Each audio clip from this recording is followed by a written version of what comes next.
yimɓe fulɓe andu diine maɗa fedde heblo sukaɓe africa weltare tv takkusana yoni to jeeri ƴugga to jomande jeeri to ɗayva to cenela sakoɓe to Sinthiane Sénthiou dañɓe to Sinthiane ceerno Mamoudou Waddu to beeli cowi ko to Diaba liduɓe to Dara Halayɓe ko on takkusan juula ha to galle ceerno Mamoudou Waddu to cité Asegna Yombel Dakar ko on takkusan kadi juula ha to galle ceerno ha to galle on takkusan juula ha to galle ceerno Madani Tale ko taari ɗum kala ene jeeya e gardidi kabaruji men to leydi Mauritanie biyeteɗo Sidi Ahmed Wul Mohammed kañum woni ministre de l'habitat de l'urbanisme et de l'aménagement du territoire o suɓama o waɗama directeur campagne ko fati sumgoji hooleji leydi tawa koye landa insaf woni tigui o laatima directeur de campagne Mohamed Cheikh El Ghazouani ko noon kadi Ahmadou Tijane Thiam directeur général ETR kañumne halfinama dendagal ko fati logistique campagne électorale ko fati tigui e candidat Mohamed Cheikh El Ghazouani to leydi Sénégal Amadou Ba candidat malheureux mo Benno Bokk Yakar caggal sumgoji ɗi o waɗino ɗangal makko caggal ɗi o arti e nder leydi makko ɓoyata ma waɗ conférence de presse to leydi Mali fama woni forces armées malienne ɓe kolliri tigui wonde ɓe pelɓodiri e seɓɓitiɓe mbari seɓɓitiɓe jeeyo ɓe keptiniɓe matériel kewɗo kabaruji men joolam jaɓeri ma jaaha to leydi Russie to leydi France ha to dowlaji tentuɗi Amérique bisimilla moon e ketki hotodirte joni joni piren pacciren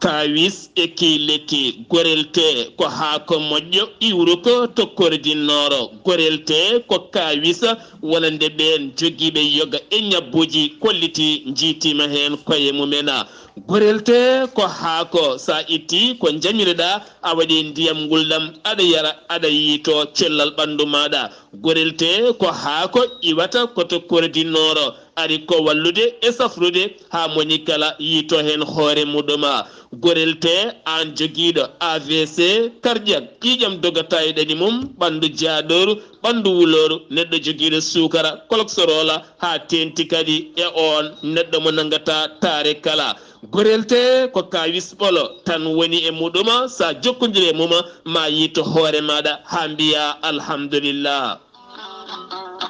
sa yiɗi jokkodirde e siita gorelte beele mbawa janggande hoorema ko janka e gorelte kala jahata koto Google tappa www.gorelte.com ma janggan hoorema kala an tuƴiɗo donkuɗo yaade juma e jama jokkoyde enɗam gam ɓandu musor jokkodire gorelte sa yiɗi jokkodirde e tonggode gorelte woto woɗɗu joni joni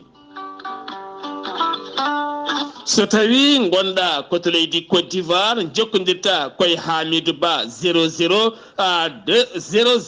225 01 53 11 51 54 so tawi noon gonɗa koto Kidira e kotari ɗum kala jokkodirta koye galle ceerno Habous Diallo 77 554 75 54 so tawi noon gonɗa koto Dagana jokkodirta koye Mamadou Nassirou 77 942 11 12 so tawi noon gonɗa koto Diourbel jokkodirta koye Bulli Guisse walla mbiya Abdoullahi Guisse 78 690 03 37 so tawi noon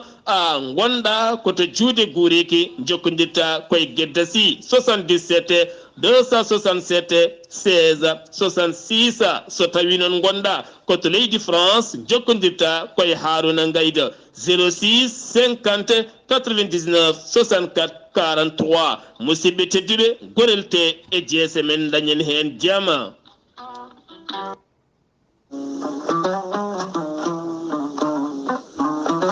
ceerno ahmadou tidiane diallo gorko mo melga wuro jinneji laaɓaɗo listihara kumpitiɗo lasrari gollowo golle mantiniɗe e nder rendo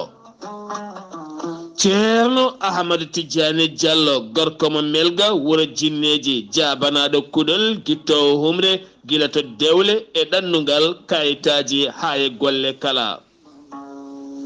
ceerno ahmad tidiane diallo bittuɗo leɗɗe hayɓen kollaɓe cafrowo yoga ñabbuji cuuɗotoɗi e nder ɓalli kono kadi cafrowo fibron kono ne kadi debbo donkuɗo ɓesnude caɗele gorago emo seyɗani memi kala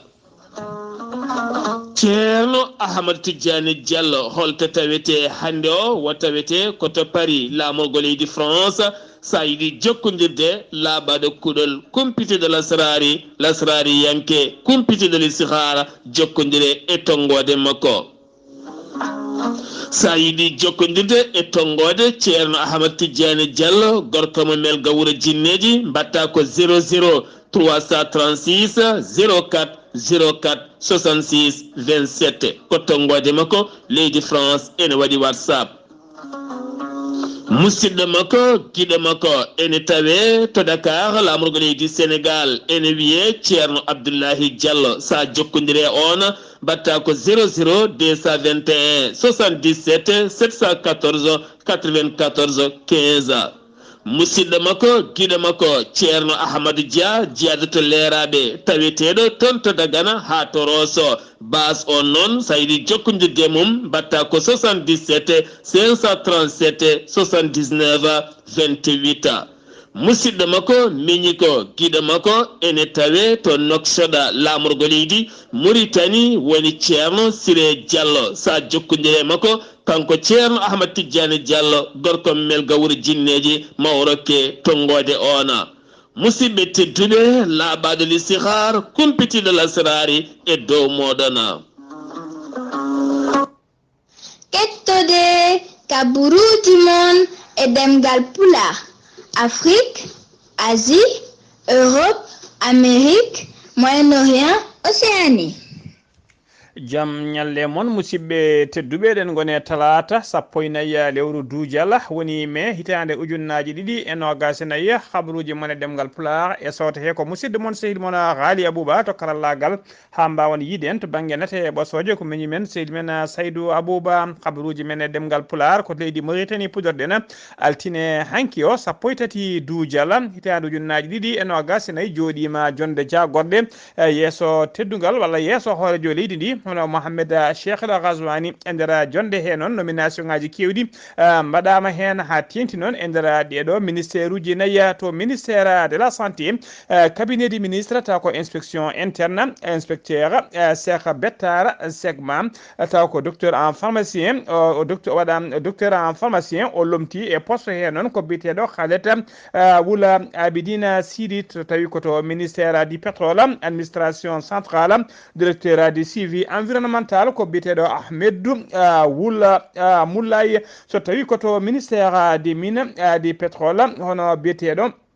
tawi koto ministére du pêche hono biteɗo Mamadou Bari on e nomama chargé des missions so tawi koto ministére de l'environnement hono biteɗo Simia Wague on e nomama chargé des missions e Sidi Mohamed El Wavi wondude biteɗo Ahmedou Wul Abdallahi El Ba e Mohamed Selma kamɓe ɓeɗo kala mbaɗama chargé des missions toon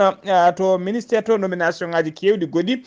tawa ene mbaɗama hen ha joni ko leydi Mauritanie keddoɗe Sidi Ahmed Wul Mohamed kañum woni ministre de l'habitat de l'urbanisme et de l'aménagement woni tigui jagogal kalfinangal ko fati kotki nder leydi Mauritanie o suɓama hanki o waɗama directeur de campagne du président Mohamed Cheikh El Ghazouani woni tigui kanko waɗa directeur Rouma Diariba ko fati sumgoji hoolejo leydi tijjari ñande nogas e jeenayi lewru juin 2024 hoolejo leydi ndi noon fadi tan ko ha conseil constitutionnel constitutionnel o waɗa validé woni tigi jaba ko fate ɗereji ɗina candidat ji koye gan sanga o ɓayyinta ko fate directoire campagne makko woni équipe halfinaɓe ko fate ruma jaribo kamɓe kala kanko hono biteɗo Ahmadou Tidiane Thiam kañum woni directeur général lettere on suɓama waɗama tigui halfinama kala ko fate logistique e ruma jaribo wonande kayen kanko horejo leydi ndi siftinde on noon Mohamed Cheikh El Ghazouani ko kañuma Mamed Cheikh El Ghazouani ko kañuma tigui laati candidat gadano joƴƴinɗo kay ɗereji mum toon to conseil constitutionnel caggal ɗum noon rewi hen ko ɓeɗo hono biteɗo El Mourtaji wula El wawi wondude biteɗo Hammadi wul Sidel Mokhtar e goɗɗo cakketiɗo bato nayaɓo ene wiye Soumaré Outoumane ko ɓeɗo nayo woni fuɗɗiɓe kay joƴƴinde ɗereji mumen to conseil constitutionnel ha joni ko leydi Mauritanie keddoɗen ardiɓe tala walla bureau witego BCN de l'Afrique de l'Ouest ɓe puɗɗima batu mabɓe tawi kadi ko batu wattoɓe jeeni ɓiwu e nder Nouakchott bureau régional de l'organisation internationale de la police criminelle woni Interpol woni koto Abidjan to leydi Côte d'Ivoire BCN noon woni bureau centraux nationaux ko kamɓe kay kamɓe juɓɓini nguɗon batu mujibu batu nguɗon ko yidde kay ƴettude peeje kesse ɓeydude kay coopération policière régionale et internationale kala haɓade kay criminalité ko fate criminalité taw ko transfrontiére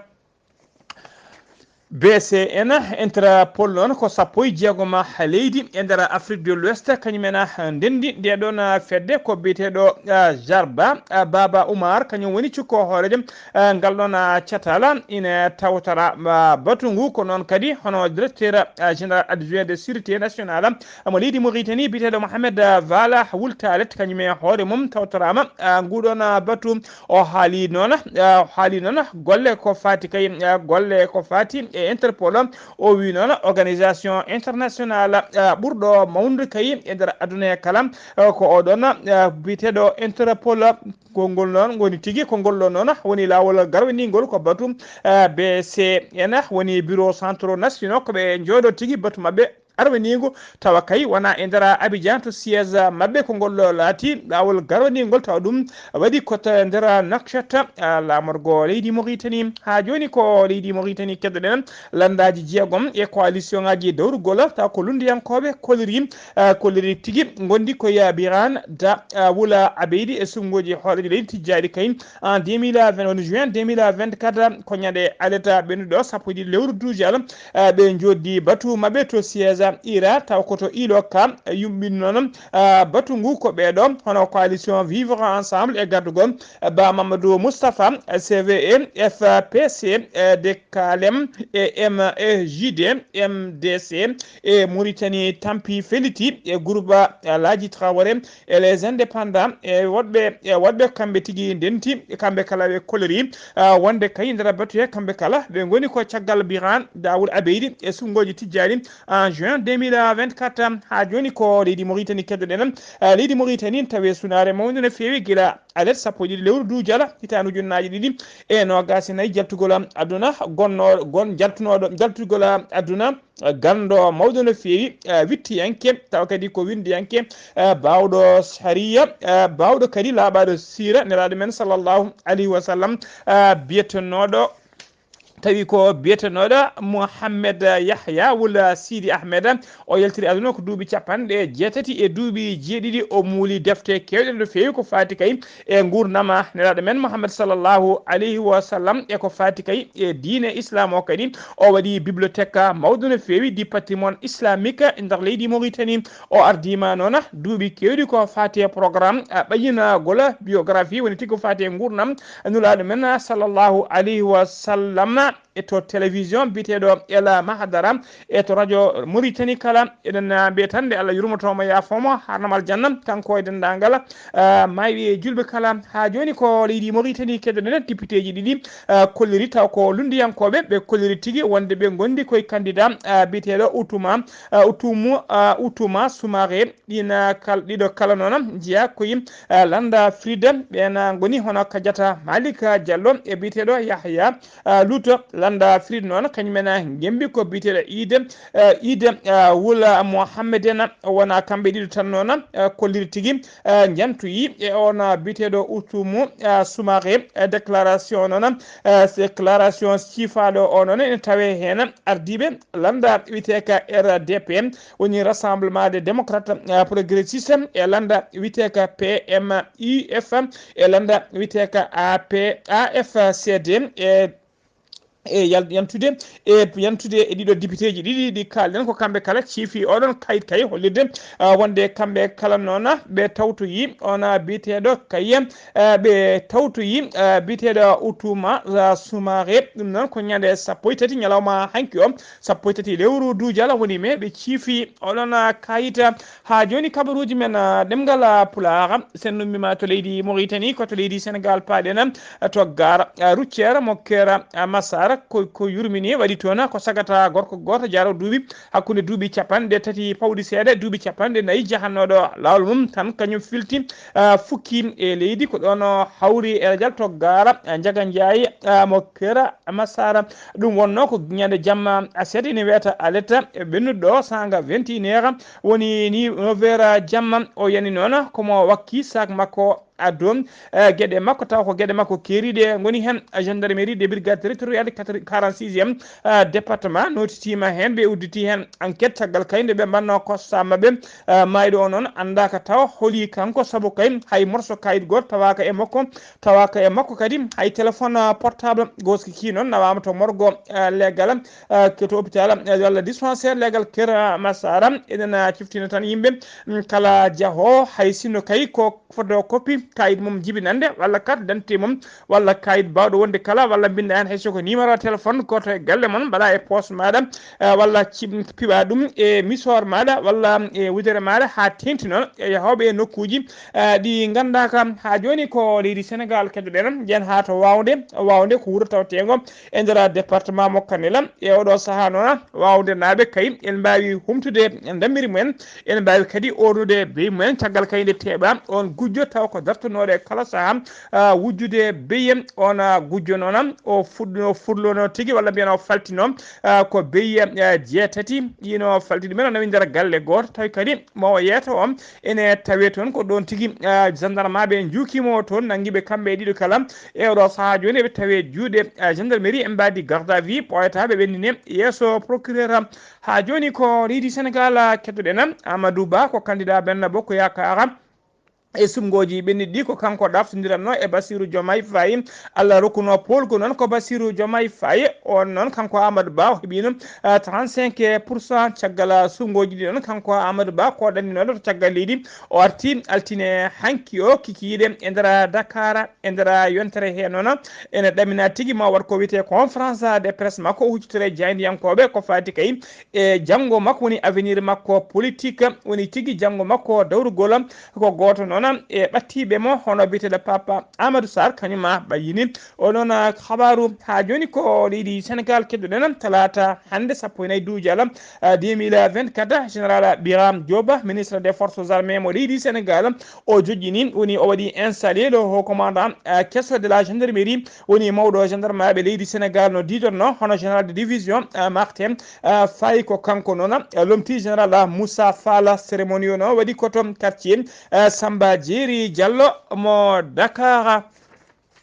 ha joni ko leydi Sénégal keddoɗen jen ha to Tivaouane dognoɓe motoji taw ko motoji Jakarta ɓe mbaɗi digne mabɓe e moɓodiral mabɓe yesso hôpital Dabba mo Tivaouane hollirde mette mabɓe kay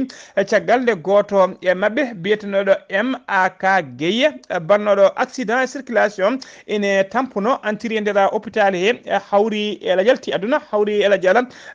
fodde noon balɗe 15 ko waɗi wanno accident ko altine hanki 14 dujala o waɗa opération joom motoji ɓe noon kolliri tigui wonde opération leydi waɗede opération ko welsinare wonande kay ɓen safroɓe ko ɗum saabi goɗon sepo safroɓe noon kolliri wonde kay dendagal analyse uji foof mbaɗama e makko e kala saaha kono noon hollirama e saaha mo ari tawama o wawatano wadde oɗon opération kanko noon caggal nde o yalti aduna ɗum saabi mette mawɗe no fewi wonande ɓen dognoɓe jakartaji hollirde ɗum ko welsinare wonande safroɓe ha joni ko ko leydi Sénégal keddoɗen douane woni koni koɓe faabut gollotoɓe to aéroport Blaise Diagne ɓe teeɓima 100 gram drogue mo hinde amphétamine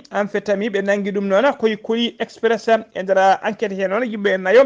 mbiyama hen teeɓa nder nayo ɓe hen tata ko hoɓɓe goto noon ko Sénégal najo ɓe mbaɗama déféré yesso parquet mo Mbour ha joni ko leydi Sénégal keddoɗen Jean-Luc Mélenchon ko neɗɗo dowrugol Faré Sénaji kanko gardi landa wiyete ko la France insoumise ine tijja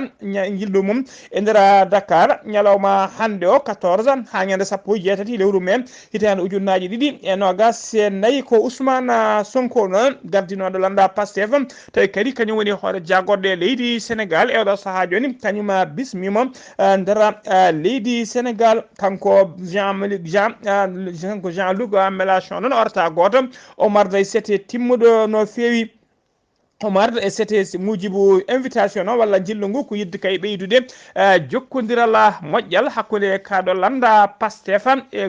gauche radicale française ko bureau Pastef noon kañum ɓayini oɗon kañum ɓayini kabaru o ñalawma janggo o noon ma Mélenchon e setti mum maɓe joddo e Ousmane Sonko caggal ɗum ɓe mbadda conférence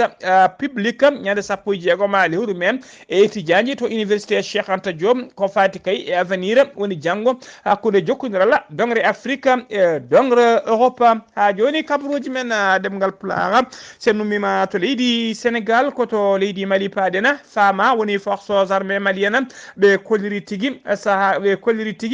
ɓe gonno e ordoyade ɓe pelɓodiri e sebbitiɓe e nder fande Menaka ɓe mbari sebbitiɓe ɓe mbari hen sebbitiɓe joyo ɓe tettiniɓe kadi équipement kewɗe taw ko équipement militaire gonnoɗo e juuɗe sebbitiɓe ɓe duppi kadi base terroriste en woni base doga molto en toɓe kewno suttade kala saaha e toɓe kewi kadi wadde tigui entraînement ɓe ko altine hanki o ɗum waɗi to rew Menaka sara wuuro witego Shima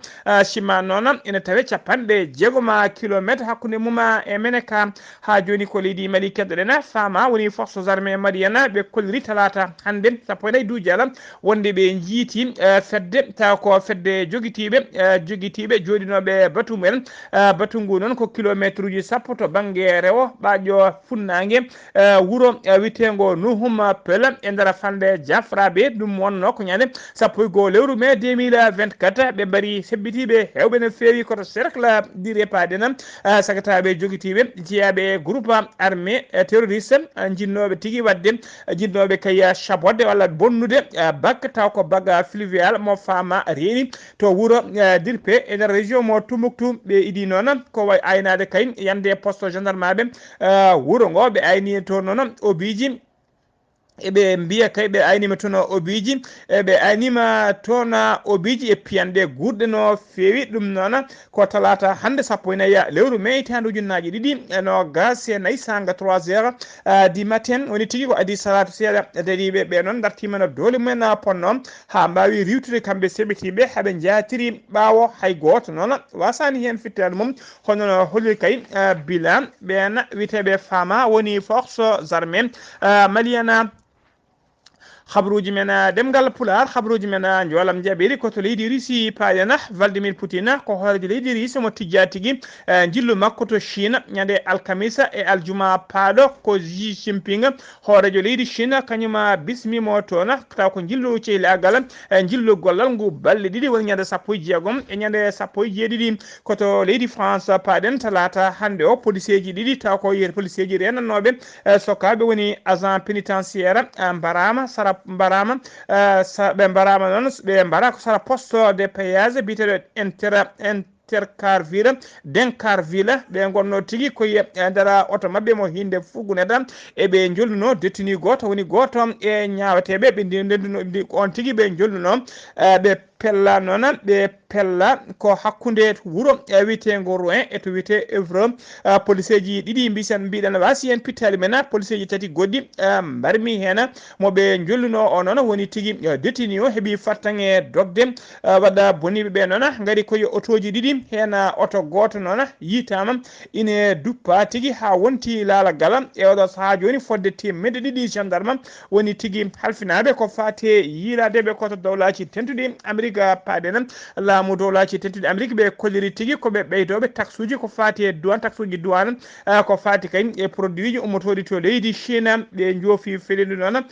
ko secteur stratégique woni tigi ko ɓuuri wawde addede nder leydi hen ko wayno kay industrie vert e ko wayno produit ji médicaux ɓe kolliri kadi wonde auto ji chinois taw ko électrique taxe uji mum ma sowe laabi 4 woni tigi kala taxe gonnoɗo 25% ma ya ha yetto 100%. musidɓe tedduɓe gasi ha laabi ceero ko ɗum ɗo wonno ko min tonga noon habaruji mon e ɗemgal pulara e sawta he ko musidɗo mon sehil mon Haali Abouba to karallagal ha mbawon yiiden to banggue nata ɓosoje ko miñi men sehil men Saydou Abouba ketki malaki jaam yo jaam Allah jogomi jogon